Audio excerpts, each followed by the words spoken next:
بسم اللہ الرحمن الرحیم. المطلب الثانی اسباب الرخص لیست بمقصودۃ التحصیل للشارع ولا مقصودۃ الرفع. اسباب تیسیر جو ہے 8 حضرت امام شاطبی رحمۃ اللہ علیہ اور دوسرے حضرات کے حوالے سے امام شیخ کیلانی نے اس کو نقل فرمایا. اب یہاں سے امام شاطبی رحمۃ اللہ علیہ کا ایک اصول ہے، اس کی تشریح فرمانے کیلانی صاحب. اصول ذکر کیا اسباب الرخص لیست بمقصودۃ التحصیل للشارع ولا مقصودۃ الرفع. شریعت مطہرہ میں رخصت کے جو اسباب ہے ان کا حصول یعنی ان کو حاصل کرنے کی کوشش کرنا یا ان کو ازالہ ان کو دور کرنا اٹھا لینا، شریعت کو دونوں میں سے کوئی مقصود نہیں ہے. شریعت کو مقصود اصل عبادت ہے اور اس میں بندے کے لیے جو پریشانی آئی تو پریشانی کے پیش نظر اس کو اجازتیں مل رہی ہے. بالفاظ دیگر یہ سمجھا جائے کہ جیسے تیسیر کے اسباب ذکر کیے انہوں نے، اسی میں سے ایک آدمی نقص والا ہے مثلا، یا خطا سے اس نے کوئی عمل کیا، یا نسیان ہوا، یا جہل ہوا، یا عموم بلوا. خیر عموم بلوا میں تو عام حضرات بہت سارے شریک ہیں، لیکن یہ جو اس قسم کی اکراہ وغیرہ یہ جزوی کسی انسان کو پیش آنے والی چیزیں ہیں. سفر ہے، مرض ہے، اکراہ ہے، نسیان ہے، جہل ہے اور خطا ہے، نقص ہے. یہ کچھ افراد کو یا ایک فرد کو یہ چیزیں لاحق ہوتی ہے. اس کی بنیاد پر شریعت کی طرف سے اس کے لیے حکم میں آسانی آتی ہے. جیسے آسانیاں آپ مثالوں سے سمجھ چکے. خطا والے پر کیا آسانی ہے، نقص والے پر کیا ہے، مسافر پر کیا ہے، مریض پر کیا ہے، نسیان کی بنیاد پر کیا آسانیاں آتی ہے. تو کچھ چیزیں وہ ہے جو عوارض سماویہ ہے، آسمانی مصیبتیں. کچھ وہ ہے جو عوارض مکتسبہ بندے کی اپنی کمائی سے ہے. کچھ مجبوری کے درجے میں اس کو کرنی پڑتی ہے، غیر مکتسبہ. یہ اس طرح کی جتنی بھی چیزیں ہیں یہ رخصتیں ہیں. اس چیز کے پائے جانے کی وجہ سے بندے پر عام احکام کے مقابلے میں یہاں حکم میں تخفیف آتی ہے. تیسیر کے اسباب پائے گئے، شریعت نے تیسیر جو ذکر فرمائی اس پر، لیکن اس کی بنیاد پر اصل جو قاعدے کلیہ ہے جو عام تمام انسانوں پر لاحق ہوتا ہے، اس فرد یا اس صفت میں ان عوارضات کے پیش آنے والے فرد کے لیے شریعت نے رخصت دی. تو حقیقت میں رخصت پر عمل کرتے ہوئے بظاہر شریعت نے جو اصل حکم دیا ہے اس کے یہ خلاف ہے. اصل حکم ہے کہ بھئی یہ کرو، نسیان والے سے بھول سے یہ چیز نہیں ہوئی، یا یہ مت کرو اور وہ ہو گئی. اس طریقے سے عوارضات میں یہ چیزیں جو پیش آئی، حقیقت میں جب اس کو ہم دیکھنے جاتے ہیں تو یہ محسوس ہوتا ہے کہ شریعت کا جو ایک عام اصل قاعدہ ہے اس سے یہ استثناء ہے، چاہے اوامر میں ہو چاہے نواہی میں ہو. اب اس کے پیش نظر شریعت کی رخصت کو بدلنا ہے، شریعت کی عزیمت کو اپنے لیے رخصت میں بدلنا ہے.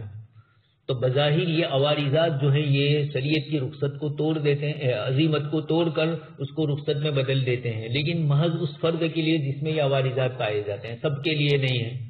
ان احکام کا تعلق ان صفات، ان عوارضات مکتسبہ غیر مکتسبہ کی شکل میں آتا ہے. تو یہ شرعی رخصت جو آئی، شریعت نے رخصت یہاں مقصود نہیں رکھی اور نہ ازالے کو مقصود رکھا کہ کسی طریقے سے رخصت مل رہی ہے تو اس کو توڑ کر نہیں، عزیمت پر ہی عمل کرو. تو عزیمت یہ عام احکام میں سے ہے، رخصت یہ ان عوارضات کے پیش نظر پیش آیا. چنانچہ آگے تفصیل سے امام شاطبی رحمۃ اللہ علیہ اس قاعدے کی وضاحت کرتے ہوئے کیلانی صاحب ذکر کرتے ہیں. اولا مفہوم هذه القاعدہ ودلیلها. ربط الشاطبی بین الاسباب التي مضى ذکرها وبین قصد الشارع اذ بین ان هذه الاسباب لا يتوجه اليها قصد الشارع ولا طلبه ولا بالتحصيل ولا بالامتناع. ذلك ان الشارع لا يقصد من اقامتها اسبابا تستدعي التيسير او تخفيف التكليف بتحصيلها او الكف عن ذلك، وانما قصد ان للمكلف ان تحقق فيه احد تلك الاسباب ان ياخذ بمقتضيات التيسير ان شاء. رخصت اور تیسیر کے جو اسباب امام شافعی رحمۃ اللہ علیہ نے اور کیلانی صاحب وغیرہ نے ذکر کیے، اب اس کے بعد آگے مقصود شریعت کے درمیان مقصد شریعت اور تیسیر ان کے درمیان جو ربط ہے اس کو واضح کرتے ہوئے امام شافعی رحمۃ اللہ علیہ فرما رہے ہیں کہ شارع علیہ الصلوۃ والسلام نے ان اسباب کے حصول یا ان کو زائل کرنے کو اپنا مقصود نہیں بنایا ہے، یعنی ان کو بطور اسباب تیسیر و تخفیف تسلیم کر کے تیسیر اور تخفیف کو اپنا مقصود نہیں بنایا۔ عارضی طور پر اس بندے میں یہ صفت پائی گئی تو شریعت کی طرف سے اس کو رخصت مل رہی ہے۔ اس رخصت کے سلسلے کے اندر شریعت مطہرہ اس سے رخصت چاہنا لازمی بھی نہیں کر رہی ہے، اور رخصت مل رہی ہو کسی طریقے سے حاصل نہ کرے یہ بھی شریعت نہیں کہہ رہی ہے، اس کو چاہے کرے ان رخصتوں پر عمل۔ اچھا، بلکہ مقصود یہاں یہ ہوتا ہے کہ اگر یہ اسباب مکلف کے ساتھ پائے جائیں تو اگر وہ چاہے تو تیسیر کے تقاضوں پر عمل کرے۔ آگے اس سلسلے کی اور مزید وضاحت کیلانی صاحب فرماتے ہیں کہ اس عام قاعدے کی تشکیل میں فی تقریر لهذا المعنى العام على اساس التصور لحقیقت هذه الاسباب ذلك انها بالنظر الى حقیقتها يظهر انها اشبه ما تكون بالموانع او هي موانع حقیقیہ، ووجه ذلك انها منعت انحتام العزائم التحریمیہ او الوجوبیہ كالسفر فانه منع من وجوب صلاة العصر 4 ركعات وجعلها 2 قصرا، ومنع من وجوب صوم رمضان وجعله على حسب القدرة والاستطاعت۔ مثال دے کر سمجھانے کہ ایک آدمی مسافر نہیں ہے، مقیم ہے، 4 رکعت عصر کی وہ نماز پڑھے گا، ظہر کی، عشاء کی 4 رکعتیں ہیں اس کو وہ 2 پڑھے گا۔ یہ اس کے حق کے اندر 4 کے بجائے جو 2 ہوئی، حقیقت میں سفر کی وجہ سے ہوا۔ اب یہ جو سفر کا سبب ہے، یہ سفر جو سبب ہے نماز کی 4 رکعت سے 2 رکعت کی طرف تبدیلی کا، رخصت کا، حقیقت میں اس سے کیا ہوا، 4 رکعت والی نماز 2 رکعت میں ہو گئی۔ رمضان کے روزے حتمی طور پر رمضان میں فرض تھے، فعدۃ من ایام اخر کی بنیاد پر اس کے لیے یہ فرض ہونے میں مانع ہو گیا، اب اس پر فرض نہیں رہا، ادا کرنا چاہے کرے رمضان ہی میں، نہ ادا کرنا چاہے نہ کرے۔ اسی طرح کچھ ائمہ مجتہدین کے نزدیک 4 رکعت فرض ہے، مسافر سفر اس کا سبب بنا، سفر نے اس کو 4 سے 2 میں تبدیل کر دیا، اب یہ 2 کو ادا کرنا چاہے تو کرے اور 4 کو ادا کرنا چاہے تو۔ شریعت مطہرہ نے وہاں رخصت مقصود نہیں رکھی تو عدم رخصت بھی مقصود نہیں رکھی، یعنی گویا بندے کے لیے یہ چیز ہوئی ہے، بندہ اس کو کرے۔ یہ اگلے قاعدے ہی سے تھوڑا کچھ ملتا جلتا ہے کہ اگر مکلف چاہے تو اس پر عمل کرے۔ اسی کے نتیجے میں یہاں پر بھی یہ جملہ انہوں نے ذکر کیا، بتلانا یہ چاہتے ہیں کہ شارع نے یہاں پر رخصت مطلوب نہیں رکھی، ہاں رخصت ہو گئی اس کے حق میں، اب اس کو اختیار دیا کہ اس رخصت پر وہ عمل کرنا چاہے تو کرے، نہ کرنا چاہے تو نہ کرے۔ رخصت ازالہ بھی مقصود نہیں اور رخصت کا حصول بھی مطلوب نہیں، دونوں چیزیں شریعت مطہرہ نے بندے کے اختیار پر رکھی۔ اب ظاہر میں دیکھنے جائیں تو حقیقت میں یہ اس کی عبادت کو کم کر دیتی ہے، اسی کو ذکر کرتے ہیں۔ ان اسباب کی حقیقت پر امام شافعی رحمۃ اللہ علیہ نے غور و فکر کیا اور اس کے بعد یہ بات سمجھ میں آئی کہ یہ اسباب حقیقت میں یا تو معنی ہے یا معنی سے قریب تر۔ نیچے معنی کی تعریف انہوں نے ذکر کی ہے، جس کے وجود سے عدم لازم آئے، لیکن اس کے عدم سے نہ وجود لازم آئے نہ عدم لازم آئے، ایک تو یہ تعریف کی۔ دوسری تعریف یہ کی کہ وہ وصف ظاہر اور منضبط ہے جس کے وجود سے سبب یا حکم میں عدم لازم آئے، یہ تعریف تو معنی کی ہے۔ رکاوٹ آپ سن چکے ہیں، مانع یمنع ابتداء العلہ ابتداء الحکم، مانع یمنع تمام العلہ تمام الحکم۔ کچھ موانعات یا تو بندے کے لیے مجبوری کے درجے میں آتے ہیں یا بندہ اختیار کرتا ہے، وہی مکتسب اور غیر مکتسب۔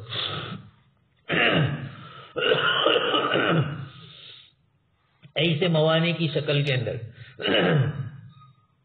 شریعت کی طرف سے اس کو بندے کو رخصتیں ملتی ہے، ابتداء الحکم کی، ابتداء علت کی، ابتداء تمام علت کی، تمام حکم کی، اور اس کے نتیجے کے اندر آپ سن چکے ہیں بے کی خیار کی شرطیں، عدم رؤیت، بے کو دیکھا ہی نہیں مبی کو، تو ایسی شکلوں کے اندر شریعت کی طرف سے آسانیاں ملتی ہے. اس طرح یہ جو موانع ذکر کیے اسباب تیسیر، ان میں سے کوئی پایا گیا تو یہ بھی ایک معنی ہوا.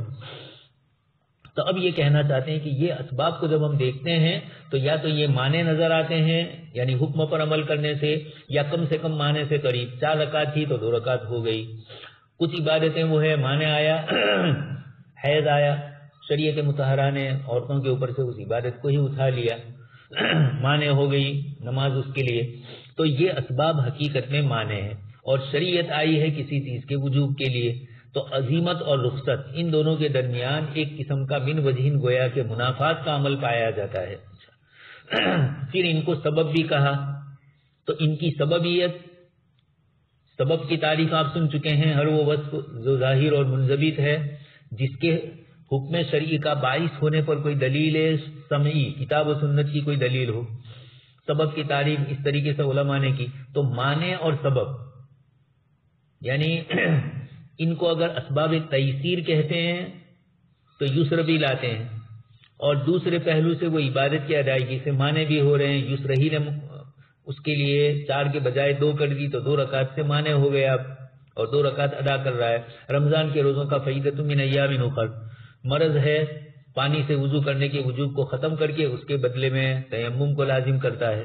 اس طرح اکراہ مسلمان پر شراب اور خنزیر کے حرام ہونے کے حکم کو ختم کر کے مکرہ کے لیے ان دونوں کے استعمال کو جائز کر دیتا ہے. یہ مثالیں ذکر فرمائی امام شاطبی رحمۃ اللہ علیہ نے، اور یہ بتلانا چاہا اور کیلانی صاحب نے بھی کہ دیکھیے ان عبادتوں میں یہ اسباب جب آتے ہیں تو ان میں تخفیف آ جاتی ہے. تو ایک طرف ان کو سبب کہا تو تیسیر کا سبب بنے. تیسیر کے سبب ہونے کے اعتبار سے تو یہ سبب ہوئے کہ وہاں تک پہنچا رہے ہیں، لیکن معنی بھی ہوئے دوسری حیثیت سے کہ عبادت 4 رکعت کے بجائے 2 ہو رہی ہے. حیض والی عورت کے لیے معنی آ گیا تو یہ ہوا. اور اس طرح کے دوسرے کا احکام جو جزویہ انہوں نے ذکر کیے، نسیان کی شکل میں شریعت کی طرف سے جو معنی آ گیا، یعنی نسیان یہ معنی بن گیا، اور اس کی بنیاد پر رفع عن امتی الخطأ والنسیان، نسیان کو شریعت نے معاف بھی کیا. بھول سے کھا لیا پی لیا رمضان کے دنوں میں شریعت نے ان کو معاف کر دیا.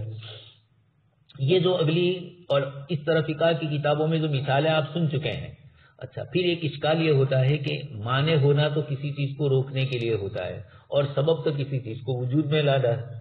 تو آپ نے ان کو اسباب بھی کہا اور موانع بھی کہا.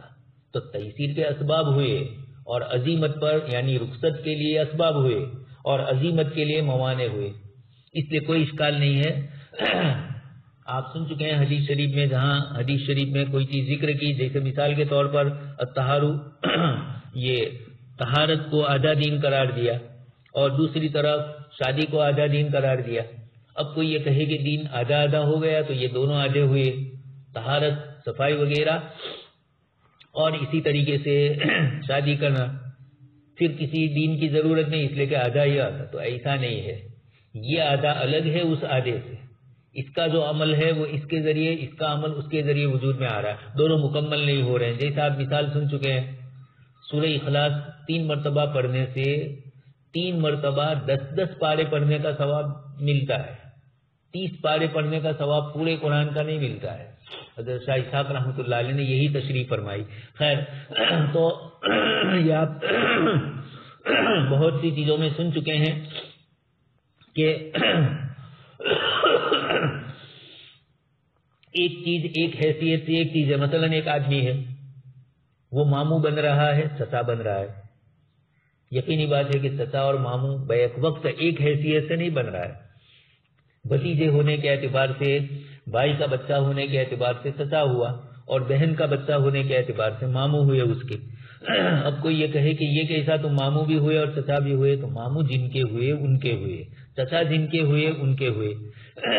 اس طریقے سے یہاں مانعیت جو آئی وہ رخصت عزیمت کے اعتبار سے، اور سببیت جو آئی وہ رخصت کے اعتبار سے.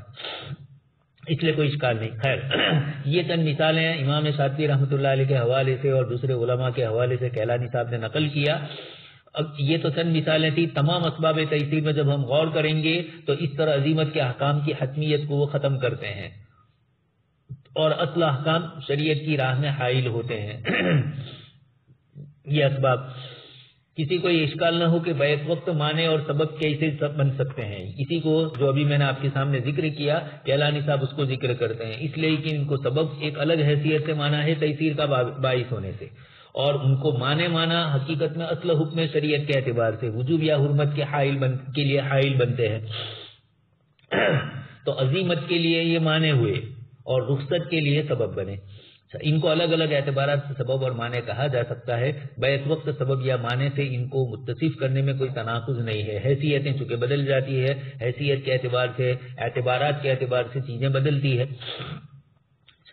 اب جب یہ بات ثابت ہو گئی کہ یہ مذکورہ اسباب رخصت امام شاطبی رحمۃ اللہ علیہ کے نزدیک اسباب بھی ہے اور موانع بھی ہے، تو اس کا مطلب یہ ہوا کہ ان اسباب کا تعلق تکلیف شرعی سے نہیں ہے بلکہ حالات سے ہے۔ تکلیف شرعی ہوتا تو عزیمت کا درجہ جو آ گیا موانع کا اور اسبابیت کا دونوں جمع نہ ہوتے، تو شریعت اور چونکہ اسی کے حق میں ہے، مریض کے لیے جو احکام ہے وہ تندرست کے لیے نہیں ہے، مسافر کے لیے جو ہے وہ مقیم کے لیے نہیں ہے، ناسی کے لیے ہے وہ جاننے والے کے لیے نہیں ہے، اسی طریقے سے نقص والوں کے لیے ہے تو جن میں کمال ظاہر میں بتلایا گیا ان کے لیے وہ نہیں ہے، تو ان کا تکلیف شرعی سے ان کا تعلق نہیں ہوا بلکہ ان کا تعلق حالات سے ہوا۔ اگر تکلیف شرعی کی بنیاد پر ہوتا تو سب پر ایک حکم ہوتا، بیمار اور مسافر دونوں، بیمار کو اور تندرست کو، مقیم کو اور مسافر کو ایک حکم میں لایا جاتا، لیکن نہیں لایا گیا۔ معلوم یہ ہوا کہ تکلیف شرعی سے نہیں ہے بلکہ حالات سے ہے، اور عارضی حالات سے اصل طلب متعلق نہیں ہوتی ہے، اس لیے وہ چیز اصل باقی رہے گی۔ اس کی ایک مثال دے کر بہت اچھی طریقے سے کیلانی صاحب سمجھاتے ہیں، فَإِذَا ظَهَرَ أَنَّ أَسْبَابَ الرُّخَصِ أَسْبَابُ أَوْ مَوَانِعَ عَلَى وِفْقِ رَأْيِ الْإِمَامِ الشَّاطِبِيِّ كَانَتْ تِلْكَ الْأَسْبَابُ مِنْ خِطَابِ الْوَضْعِ لَا مِنْ خِطَابِ التَّكْلِيفِ۔ یہ خطاب وضع سے ہے، تکلیف سے نہیں ہے، اور خطاب وضع لا يتعلق به الطلب ابتداءً۔ چنانچہ ایک مثال اس کی سمجھاتے ہیں، فالمدین مثلا لا يخاطب برفع الدین اذا كان يملك النصاب لتجب عليه الزکاة لأن الدین مانع من الزکاة ولا يتعلق خطاب الشارع بالمانع تحصیلا او رفعا۔ بہت اچھی طریقے سے یہ سمجھا رہے ہیں کہ ایک آدمی پر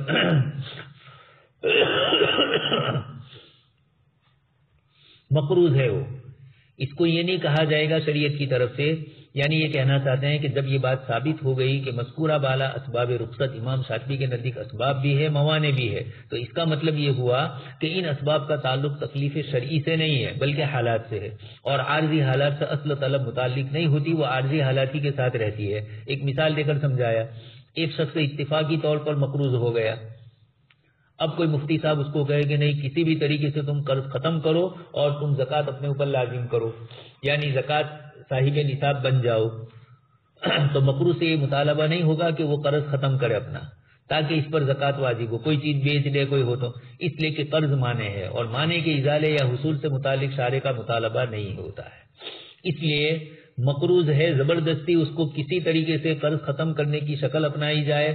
خیر، ایک تو قرض ادا کرنے کے لیے اپنی مالیات میں سے کوئی مال ادا کرتا ہے، اس کی نفی نہیں ہے، لیکن یہ کوئی اور شکل اختیار کرے، اس کی بات سمجھ میں آتی ہے دوسری مثال سے۔ اسی طریقے سے نصاب کا جو مالک ہے اس کے لیے فرمایا گیا، اس سے یہ مطالبہ نہیں ہوگا کہ قرض لے لے تاکہ زکوٰۃ ساقط ہو جائے۔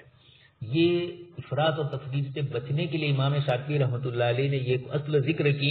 اس کی مثال یہ سمجھیے کہ بہت سے لوگ ایسے ہوتے ہیں جو سخت ہوتے ہیں اپنے اوپر شریعت پر عمل کرنے میں، ہر سال زکوٰۃ دیتا تھا، اتفاق سے اس سال مقروض ہو گیا وہ، تو اب وہ اپنے نفس سے، یا اس کو کوئی یہ کہے، مفتی تو خیر نہیں کہیں گے، لیکن کوئی یہ کہے کہ نہیں بھائی کسی طرح ہر سال ہم زکوٰۃ دیتے تھے تو اس سال بھی کوئی نہ کوئی شکل اپناؤ اور کسی طریقے سے اس سال بھی صاحب نصاب بن جاؤ اور زکوٰۃ ادا کرو، یہ سختی کرنا ہے، شریعت ایسی سختی نہیں کرتی۔ اسی طریقے سے حیلے حوالے بھی نہیں کیے جائیں گے، ایک آدمی صاحب نصاب ہے، زکوٰۃ ادا کرنے کا مستحق یعنی شرعی نصاب کا مالک بن چکا ہے، اس لیے زکوٰۃ اس پر فرض ہوئی، اب وہ یہ کرے کہ بھئی میں کسی طرح ہیلا کر لوں اور زکوٰۃ ساقط ہو جائے، کسی کے پاس سے قرض لے لوں تو وہ مقروض ہو گیا میں، اس لیے کہ معنی کا تعلق حالات سے ہے، اصل تکلیف شرعی سے نہیں. تو اسباب کو بھی اختیار نہیں، اسباب بظاہر اپنائے اور کسی طریقے سے مقروض بن جائے، اور یہ بھی نہیں کہ کسی طریقے سے مقروض ہے اس کے باوجود زبردستی اس کو کہا جائے کہ نہیں تم یہ کرو. اس قسم کے افراد دنیا میں پائے جاتے ہیں. کچھ لوگ اپنے اوپر زبردستی شرعی احکام نہیں پائے گئے تب بھی ادا کرنے کی فکر کرتے ہیں، سماج اور سوسائٹی اور معاشرے کے اندر اپنا مقام باقی رکھنے کے لیے، یا کوئی غریب مستحق آیا زکوٰۃ کے لیے، اب اس کو ہم ہر سال دیتے تھے، اس سال اس کو ہم یہ کہیں کہ بھئی دیکھیے اس سال تو میرے پاس زکوٰۃ کی رقم نہیں ہے، بلکہ میں خود مقروض ہو چکا ہوں، میں خود صاحب نصاب سے نیچے اتر گیا ہوں. یہ کہتے ہوئے شرم آئے، یا کوئی دین میں اپنے اوپر اس طرح کی سختی کرنا چاہے تو شریعت نے اس طریقے سے حرج اور تنگی میں نہیں ڈالا ہے. تو دوسری طرف اس طرح بھی نہیں کیا ہے کہ ہیلے کر کے کسی طرح شرعی فرائض کو چھوڑ دے. امام شاطبی رحمۃ اللہ علیہ کی نظر اصل میں یہ افراط و تفریط کے درمیان کی راہ بتلانی ہے کہ زبردستی شرعی احکام اپنے اوپر لازم کر کے اپنے آپ کو مشقت میں ڈالنا نہیں ہے، تو یہ بھی نہیں کرنا ہے کہ شرعی اسباب نہیں پائے جاتے ہیں اور زبردستی اسباب تیسیر ہم لے آئے، قرض لے لیں اور مال کو قرض والا بنا دیں اور زکوٰۃ ساقط ہو جائے. یہ دونوں آج کل کثرت سے اس طرح کے مسائل آتے ہیں، کثرت سے دوسری قسم کے مسائل زیادہ آتے ہیں، حیلے حوالے کرنے والے. لیکن کچھ لوگ اپنے اوپر پابندیاں ڈالنے والے بھی ہوتے ہیں، اگرچہ ان کی مقدار 100 میں 1 کی ہوگی، لیکن 99% تو وہی آتے ہیں آج کل مسائل کے لیے جو کسی نہ کسی طریقے سے رخصتیں حاصل کرنا چاہتے ہیں. تو مفتی کو یہ قاعدہ بتلا کر امام شاطبی رحمۃ اللہ علیہ نے بتلایا کہ شریعت نے جو رخصتیں دی ہے، ان رخصتوں میں شریعت مطہرہ کا اصل منشا ہے رفع حرج. یہ حرج دور ہو جائے اس کے اوپر سے. اب یہ حرج کس درجے کی ہے، کس کیفیت کی ہے؟ اگر اس طرح کی ہے کہ کسی طریقے سے اس حرج کو دور نہیں کیا جا سکتا اور اسباب تیسیر کو اپنایا جائے اور زکوٰۃ ادا نہ کرے اس سال، اس لیے کہ جب ہے ہی نہیں، تو جو دین میں سختی کرنے والے ہیں ان کو یہ حکم دیا جائے گا.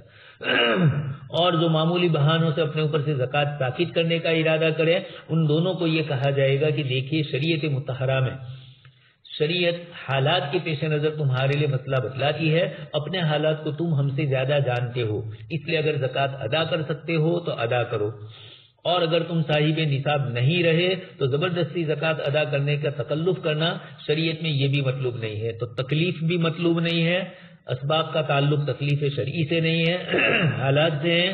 تو معنی کا بھی تعلق حالات سے ہے. موانع آ چکے ہیں تو شریعت نے آپ کو اجازت دی ہے، موانع آپ زبردستی لا رہے ہیں تو یہ جائز نہیں ہے. یہ اس طرح مفتی کو بتلایا کہ جب تمہارے پاس اس طرح کا استفتاء آئے تو ذرا غور کرنا ہے کہ سائل جو مسئلہ پوچھ رہا ہے، جو آسانی چاہ رہا ہے یا آسانی نہیں چاہ رہا ہے، اس کی عملی کیفیت کیا ہے، یہ کیوں پوچھ رہا ہے، اس کی گفتگو سے مفتی کو انداز ہو جائے گا. کچھ لوگ زبردستی اپنے اوپر مشقت ڈالنا چاہتے ہیں، کچھ ایسے بھی ہوتے ہیں جاہل بیچارے صوفی یا کچھ اس قسم کے لوگ جو زبردستی اپنے اوپر اس طرح دین کو اس طرح انہوں نے مشکل بنا دیا ہے.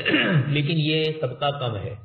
اس وقت جو طبقہ ہے وہ کسی طریقے سے ہیلے حوالے کر کے رخصتوں کو چاہنے والا بنتا ہے. اس لیے مفتی صاحب سے جب سوال کرتا ہے تو عموماً یہ کرتا ہے. مفتی ہر ایک کو یہ نہ سمجھے کہ یہ محض بہانے کر رہا ہے، اور ہر ایک کو یہ نہ سمجھے کہ یہ متشدد ہے. مفتی کو حال حوال کے اعتبار سے مسائل شرعیہ میں رخصتیں دینا نہ دینا، اس سلسلے میں مفتی کو راہ اعتدال امام شاطبی رحمۃ اللہ علیہ بتلاتے ہیں کہ رخصتوں کے اسباب آ گئے ہیں تو شریعت مطہرہ نے اس کو رخصت دی ہے، لیکن مقصود نہیں ہے. وہ حالات آئے اس لیے، مقصود ہوتی تو ہر ایک کے لیے 2 رکعت ہوتی، جیسے شروع میں تھی، پھر 4 رکعت ہو گئی. یہ جو امام شاطبی رحمۃ اللہ علیہ نے ذکر کیا، اسی سے ملتا جلتا قاعدہ دیگر اصولیین کے یہاں بھی پایا جاتا ہے.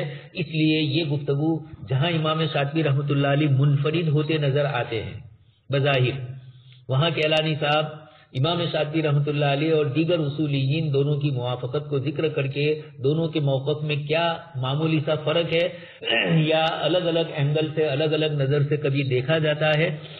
کچھ مفتی حضرات ہوتے ہیں جن کے پاس لوگ رخصت والی چیزیں زیادہ لے کر آتے ہیں تو یقینی بات ہے کہ وہ تھوڑے سخت ہوں گے، اور کچھ مفتی صاحب وہ ہے جن کے پاس لوگ اس طرح کے اگر اتفاقاً آ گئے اپنے اوپر زبردستی کرنے والے تو وہ وہاں ان کے لیے نرمی کریں گے. وہاں انہوں نے نرمی اس لیے کی کہ سائل کا مقصد اپنے آپ کو مشقت میں ڈالنا ہے، اور یہاں سختی اس لیے کر رہے ہیں کہ سائل کا مقصد کسی طریقے سے شرعی رخصت کا تابع ہو جانا ہے، شرعی رخصت کا اپنے آپ کو محمل بنا دینا ہے تاکہ اس کی روشنی کے اندر شرعی رخصتوں کو حاصل کرے. یہ دونوں قسم کے افراد کو دیکھ کر مفتی فتویٰ دے گا. اس قاعدے کے سلسلے میں اصولیین کے یہاں بھی چیزیں ملتی ہے. تتصل هذه القاعدة اتصالا وثيقا ببحث الاصوليين لنوع الحكم الذي تنزوي تحته الرخص وهو الوضعي ام التكليفي وكان للاصوليين في ذلك رأيان. یہاں سے ایک تھوڑی اصولی بحث کر رہے ہیں لیکن یہ لفظی باتیں ہیں، آگے جا کر سب کا حاصل اور نتیجہ ایک ہی نکلتا ہے. لیکن ہوتا یہ ہے کہ جب حکم کے سلسلے میں رخصتوں کو احکام وضعیہ میں سے گنا یا احکام تکلیفیہ میں سے گنا. احکام وضعیہ یہ بھی شریعت کی طرف سے ہے، احکام تکلیفیہ بھی شریعت کی طرف سے ہے. احکام وضعیہ میں آپ سن چکے ہیں کسی چیز کا سبب ہونا، کسی چیز کا علت ہونا، کسی چیز کا شرط ہونا.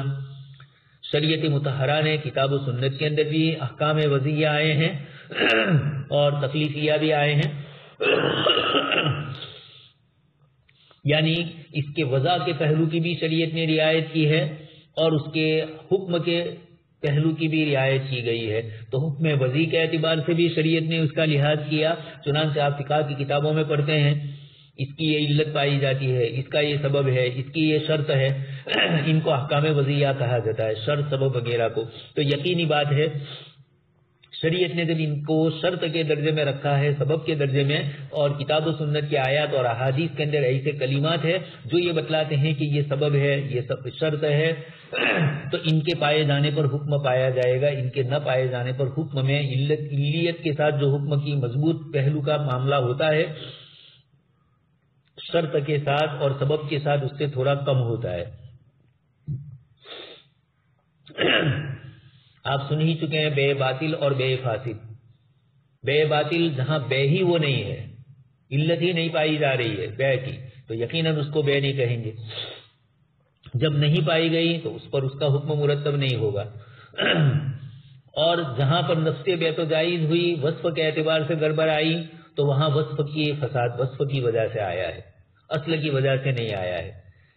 تو یقینی بات ہے کہ علت کا شرط اور سبب کے مقابلے میں اعلیٰ ہونا ہے، لیکن شرط اور سبب بھی فی نفسی ہی شرعی اعتبار سے شریعت نے ان کا اعتبار کیا. فقہائے کرام نے کتاب و سنت کے جو مسائل صریح موجود ہے جو مقیس علیہ بن سکتے ہیں، جب مقیس پر انہوں نے مقیس کا قیاس مقیس علیہ پر کیا تو جو شرطیں، جو اسباب، جو سببیت پائی جاتی تھی مقیس علیہ کے اندر، انہوں نے مقیس میں بھی ان شرطوں کو لازم کیا. اچھا، اب یہ گفتگو ہے، یہ جزوی عبارت تو اس سے پہلے آ چکی ہے. حضرت مولانا عبید اللہ سعدی صاحب دامت برکاتہم نے جب شرطیں ذکر کی تھی علت کی، مقیس کی، مقیس علیہ کی، علت کی اور حکم کی، وہیں پر آپ نے اسباب وضعیہ وغیرہ کی بحث کی تھی، احکام وضعیہ کی. آیا ان سے احکام ثابت ہوتے ہیں یا نہیں ہوتے ہیں؟ اصل حکم شریعت تکلیفی جو ہے وہ نفس آیت کا، نفس حکم کا ہونا ہے. پھر ان کے اندر سببیت اور شرطیت آتی ہے تو اس کی وجہ سے ان میں فرق پڑتا ہے. تو اب شرعی رخصتیں جو ہے، یہ رخصتیں اسباب اور علتوں پر منحصر ہے یا احکام کے اوپر منحصر ہے؟ یہ ایک مستقل مسئلہ چلا، یعنی احکام تکلیفیہ اصل حکم شریعت جس کو کہا جاتا ہے اس کے ساتھ رخصتوں کا تعلق ہے، یا رخصتوں کا تعلق اسباب اور علت اور شروط کی وجہ سے. یہ ایک بحث لفظی ہے، نتیجتاً کوئی فرق نہیں پڑتا ہے. لیکن متقدمین علماء اصولیین کے یہاں یہ بحث چلی تھی، اسی کو ذکر کرتے ہیں کہ وکان للاصولیین فی ذلک رأیان. اصولیین کی اس سلسلے کے اندر دو رائے ہے. پہلی رائے ذکر کی ان رخصت من اقسام الحکم الوضعی للتکلیفی وهذا مختارہ الغزالی والعامدی وابن نظام الدین الانصاری. یہ پہلے کے متعلق ذکر کیا، پہلی رائے کہ رخصتوں کا تعلق احکام وضعیہ سے ہے، تکلیفیہ سے نہیں ہے۔ امام غزالی، علامہ احمدی اور ابن نظام الدین، ان تینوں حضرات نے اس چیز کو ذکر کیا۔ اچھا، آگے اس کے بعد ان کی دلیل یہ ہے، ان کی دلیل کو بھی ذکر کرتے ہیں۔ واحتج اصحاب هذا الرأي بأن حقيقة الرخصة راجعة إلى جعل الشارع الأحوال الطارئة سببا للتخفيف عن العباد والسبب من أحكام الوضعية لا التكليفية۔ جن حضرات نے یہ کہا کہ ان کا تعلق احکام وضعیہ سے ہے، تکلیفیہ سے نہیں ہے، ان کی دلیل یہ ہے کہ رخصت کی حقیقت یہ ہے کہ شریعت مطہرہ عارضی حالات کو بندوں کے لیے تخفیف کا سبب بناتے ہیں، اور سبب وضعی ہوا کرتے ہیں، تکلیفی نہیں۔ شرط کا ہونا، سبب کا ہونا، یہ شریعت نے وضع کیا ہے، ان کو شرط کے درجے میں رکھ کر۔ اصل تکلیفی حکم اور ہے، اور یہ اس کا سبب بن رہے ہیں، شرط بن رہے ہیں، علت بن رہے ہیں، تو یہ الگ حیثیت ہے ان کی۔ اس لیے معلوم یہ ہوتا ہے کہ رخصتوں کا تعلق بھی احکام وضعیہ سے ہونا چاہیے۔ دوسری رائے، رخصت کا تعلق تکلیفی احکام کی قبیل سے ہے، وضعی سے نہیں ہے۔ والرائے الثانی ان الرخصت من اقسام الحکم التکلیفی وليست من احکام الحکم الوضعی وهو مختارہ السبکی والزرقشی، عز الدین ابن عبد السلام والزرقشی وغیرهم، واحتجوا بأن انقسام الرخصة إلى واجب ومندوب ومباح ومكروه وخلاف الأولى دلیل على أنها من خطاب التکلیف لا الوضع۔ شریعت مطہرہ کے مختلف پہلوؤں سے دیکھ کر ان دونوں حضرات نے دو الگ الگ رائے قائم کی، لیکن یقینی بات ہے ایک نے ایک پہلو کو دیکھا، رخصتوں کا تعلق وضعی احکام سے دیکھ کر یہ کہا کہ رخصت کی حقیقت شریعت مطہرہ نے عارضی حالات میں بندوں کے لیے تخفیف کا سبب بنایا ہے، عمومی طور پر نہیں ہے، اس لیے اس عارض کی وجہ سے آیا تو سبب یہ ایک عارض ہے، تو سبب وضعی ہوا، اس کو احکام تکلیفیہ سے اس کا تعلق نہیں ہے، مکلف بنانے والے اعمال سے نہیں ہے۔ جب مکلف بنانے والے اعمال سے نہیں ہے تو شریعت مجبور نہیں کرتی ہے۔ دوسری رائے کے حاملین یہ کہتے ہیں کہ نہیں، جب ہم پڑھتے ہیں رخصتوں کے سلسلے میں تو ہمیں یہ نظر آتا ہے، ان کی بھی دلیل اپنی جگہ پر ہے، رخصت کبھی واجب ہوئی، کبھی مندوب ہوئی، جیسا آپ سن چکے ہیں، کبھی مباح ہوئی، کبھی مکروہ ہوئی، تو یہ تو احکام سے متعلق چیزیں ہیں، ان کا تعلق رخصتوں سے نہیں ہے، یعنی احکام وضعیہ سے نہیں ہے، ان کا تعلق تو تکلیفی احکام سے ہے کہ بندے کو مکلف بنایا وجوب میں لازمی طور پر، مندوب میں مستحب طور پر، مباح میں جائز طور پر کرنا نہ کرنا، مکروہ حرام ان کے اندر منفی پہلو سے آیا، تو یہ سب تو ان کا تعلق تو تکلیفات سے ہے، یعنی بندے کو یہ چیز کرنا واجب ہے، مکلف کو یہ چیز کرنا واجب ہے، مکلف کو یہ چیز کرنا مندوب ہے۔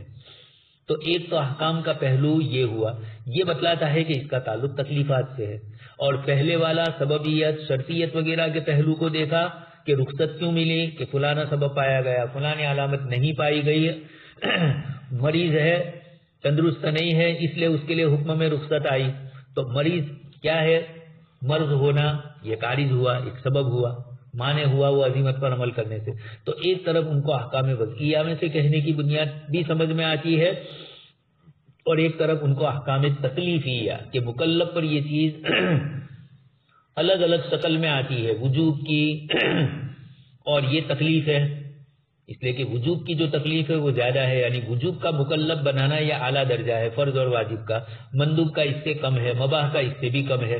اسی طرح منفی اعتبار سے، مانع ہونے کے اعتبار سے حرام ہونا، مکروہ تحریمی ہونا، تنزیہی ہونا، یہ اس طریقے سے اس کا تعلق تکلیفات سے معلوم ہوتا ہے۔ تو حاصل یہ نکلا کہ مکلف کو جو رخصتیں ملی ہے ان رخصتوں میں احکام وضعیہ کا پہلو بھی ہے اور احکام تکلیفیہ کا بھی ہے، جس نے جس کا غلبہ دیکھا اس پہلو سے انہوں نے اس کو معتبر سمجھا، لیکن دونوں کی باتیں اپنے اعتبار سے صحیح بھی ہے، اور جب دونوں کی صحیح ہے تو اس کا مطلب یہ ہوا کہ دونوں کی دلیلوں میں کچھ باتیں ایسی ہے جس کا تعلق ان کو احکام وضعیہ جنہوں نے کہا ان کی دلیل کے اعتبار سے اس کا احکام وضعیہ ہونا معلوم ہوتا ہے، جنہوں نے اس کو احکام تکلیفیہ کہا ان کی دلیل دیکھتے ہوئے اس میں احکام تکلیفیہ میں سے ہونا معلوم ہو۔ لیکن ان دونوں باتوں سے نتیجہ تو یہ یقیناً نکلا کہ ان دونوں کے نتیجے کے اندر بات یہ ہے کہ ایک کی دلیل بھی آدھی ہے، دوسرے کی دلیل بھی آدھی ہے. یہ دونوں دلیلیں اپنے اپنے اعتبار سے مل کر دونوں باتیں جب من وجہن صحیح ہے تو دونوں مان لیا جائے. احکام تکلیفیہ سے جن حضرات نے مانا انہوں نے اپنی دلیل پیش کی، اور جنہوں نے احکام وضعیہ سے مانا ان کی بھی ہے. اچھا، آگے اس کے بعد یہ نقل کرتے ہیں کہ جب ہم ان دونوں کی دلیلوں کے اوپر غور کرتے ہیں وَإِنْدَ إِمْعَانِ النَّظَرِ فِي هَذَيْنِ الْقَوْلَيْنِ نَجِدُ أَنَّ الْأُصُولِيِّينَ غَيْرُ مُخْتَلِفِينَ انتہاءً. ظاہر میں دونوں ایک نظر آتے ہیں لیکن نتیجے کے اعتبار سے دونوں کے نزدیک کوئی فرق نہیں. اختلاف لفظی ہے یا اختلاف زاویہ فکر کا ہے، نتیجے کے اعتبار سے ایک ہی چیز ہوتی ہے. ایسا کئی مثالوں میں ہوتا ہے. امام بخاری رحمۃ اللہ علیہ کسی دلیل سے ایک حکم کو ثابت کرتے ہیں اور احناف کے نزدیک بھی وہی حکم ہوتا ہے، لیکن احناف کی دلیل دوسری ہوتی ہے، امام بخاری رحمۃ اللہ علیہ کی دلیل دوسری ہوتی ہے. ائمہ اربعہ میں تو پایا ہی جاتا ہے. امام بخاری کی میں مثال اس لیے دے رہا ہوں کہ وہاں بھی ایسا ہوتا ہے. تو غور و فکر کے بعد جب ہم اس نتیجے تک پہنچتے ہیں کہ ان دونوں رائوں کے حاملین اور اصولیین نتیجے کے اعتبار سے مختلف رائوں والے نہیں ہیں، اس لیے کہ پہلی رائے کے جو حاملین ہے جن کے نزدیک رخصت کا تعلق احکام وضعیہ سے، انہوں نے اسباب رخصت کا خیال رکھا. سفر رخصت کا سبب ہے، اکراہ رخصت کا سبب ہے، بیماری رخصت کا سبب ہے. انہوں نے جب ان اسباب میں غور کیا تو معلوم ہوا کہ یہ اسباب تو وضعی ہے، شریعت نے ان کو ان معنی کے لیے وضع کیا ہے، اس لیے انہوں نے طبعاً رخصتوں کو وضعی احکام کی قبیل سے مانا.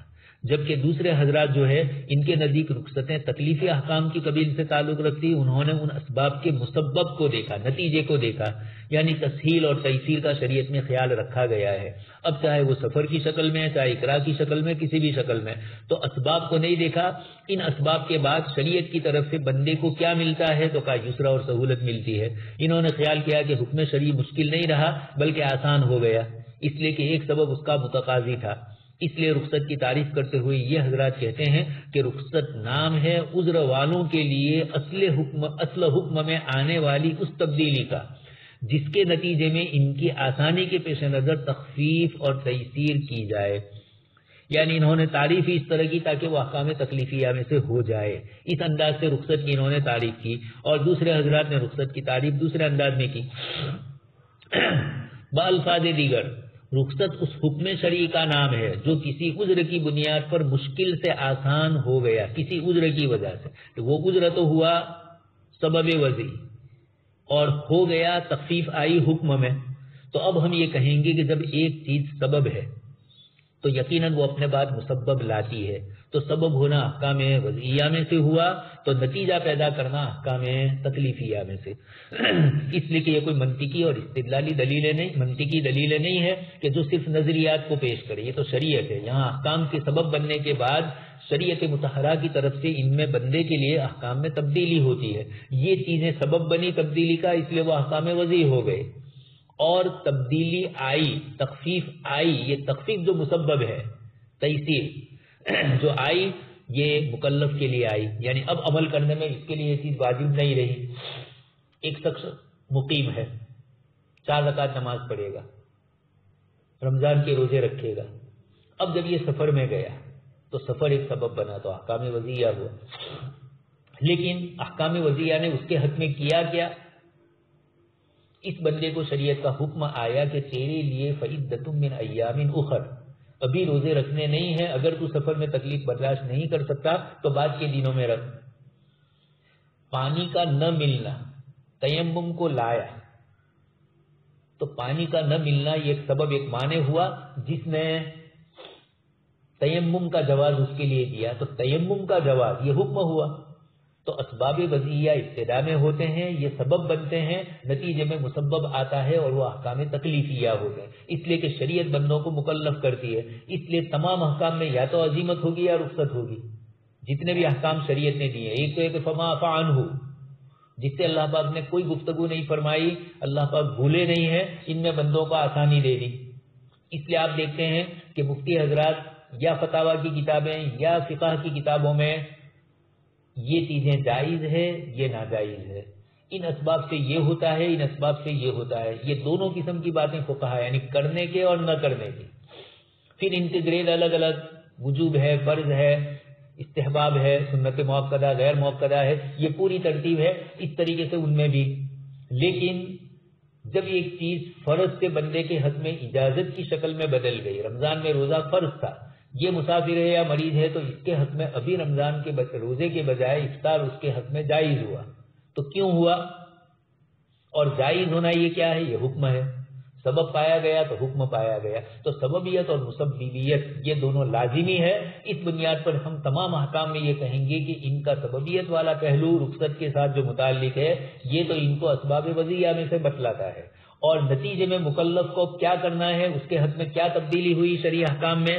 تبدیلی مکلف کے حق میں یہ ہوئی کہ ایک چیز اس کے لیے فرض تھی، اب وہ فرض باقی نہیں رہی اس وقت، لیکن ادا کرے گا فرض ادا ہو جائے گا. یہ گفتگو رمضان کے روزے کے متعلق. 4 رکعت فرض تھی اس کے اوپر، اب حکم بدل گیا 2 رکعت. یہ بدل گیا حکم، یہ احکام تکلیفیہ میں سے ہونا ہوا. تو رخصت کا دونوں پہلوؤں سے تعلق ہے. اس کی سببیت کے پہلو سے تو وہ ان چیزوں کو سبب ہونے کے درجے میں ہونا نہ ہونا، یعنی سبب پایا گیا تو بندے پر آسانی آئے گی، سبب نہیں پایا گیا تو آسانی نہیں آئی. یہ تو اس کے احکام وضعی ہونے کا پہلو ہوا. اور جب اس کے اندر یہ سببیت پائی گئی، اب اس کے بعد بندے کو اس پر عمل کرنا ہے. تو پہلے والے میں اور بعد والے میں، رخصت سے پہلے عزیمت میں جو عمل تھا اور اب رخصت آ گئی، دونوں کے عمل میں فرق ہوا. تو شریعت نے اس کو پہلے فرض کے درجے کا مکلف بنایا تھا، اب وہ اس کو مباح کے درجے کا مکلف بنا رہی ہے. تو احکام تکلیفیہ بھی ہوئے. اس لیے یہ اس قسم کی چیزوں میں کوئی فرق، یہ چونکہ اصولی بحثیں ہیں لیکن یہاں ذکر کر دی اس لیے اس کو گفتگو کرنا ہے. اسی طرح رخصت کی دوسری ایک تعریف، رخصت اس حکم شرعی کا نام ہے. چونکہ وہ حضرات اس کو حکم تکلیفی میں سے مان رہے ہیں اس لیے وہ اس کی اس طرح تعریف کریں گے، اور جو حضرات اس کے وضعی ہونے کی تعریف کریں گے وہ اس کے لیے وضعی کے الفاظ کو بڑھائیں گے اور یہ حکم کے تکلیف کے پہلو کو مد نظر رکھیں گے. تو اس حکم شرعی کا نام ہے جو کسی عذر کی بنیاد پر مشکل سے آسان ہو گیا، حالانکہ اصل حکم پائے جانے کا سبب اصل حکم کے پائے جانے کا جب سبب پایا جائے تب. یعنی قصر جو حضر میں حرام تھا سفر میں مندوب ہو گیا. اسی طرح خنزیر اور شراب صحت اور اختیار کی حالت میں ممنوع تھے لیکن اکراہ کی حالت میں مباح ہو گئے. اس بنا پر بعض حضرات کا یہ کہنا ہے کہ رخصت کا تعلق احکام تکلیفیہ سے ہے. لیکن غور کرنے کے بعد آپ سمجھ ہی چکے ہیں کہ علماء کے 2 گروہ ہونے نے، کسی نے اس پہلو کو مد نظر رکھا، کسی نے اس پہلو کو. اور یہ جتنے بھی جن حضرات کے نام لیے گئے ہیں یہ پوری زندگی جنہوں نے اصول فقہ مقاصد شریعت میں اپنے آپ کو کھپایا تھا، فقہی جزیات کے ماہرین تھے اور مسائل شریعہ پر بڑی دسترس رکھتے تھے. اس لیے دونوں جماعتوں میں سے کسی ایک جماعت کو بھی ہم غلط نہیں کہیں گے، دونوں نے الگ الگ حیثیتوں سے بتلایا. اس اعتبار سے بہت سے مسائل میں فرق پڑتا ہے جیسے سود کے جواز اور عدم جواز کا ایک مسئلہ ہے. ایک ہمارے علماء نے اکابرین نے جس وقت دیکھا حکومتوں کے پہلو کو انگریز گورنمنٹ کے زمانے میں، تو پھر ان حضرات نے یہ کہا کہ سود کی رقم اگر آپ کی بینک میں آ گئی ہے تو آپ اس کو سود کی رقم کو وہاں رہنے مت دو، کسی غریب مسلمان کو ثواب کی نیت کیے بغیر دے دو. یہ ایک پہلو تھا. ورنہ تو حضرت منی رحمۃ اللہ علیہ معارف ودنیہ میں فرماتے ہیں کہ سود کا محل یا تو آگ ہے یعنی جلا دیا جائے یا پانی میں ڈال دیا جائے، سود سے کوئی انتفاع نہ کیا جائے.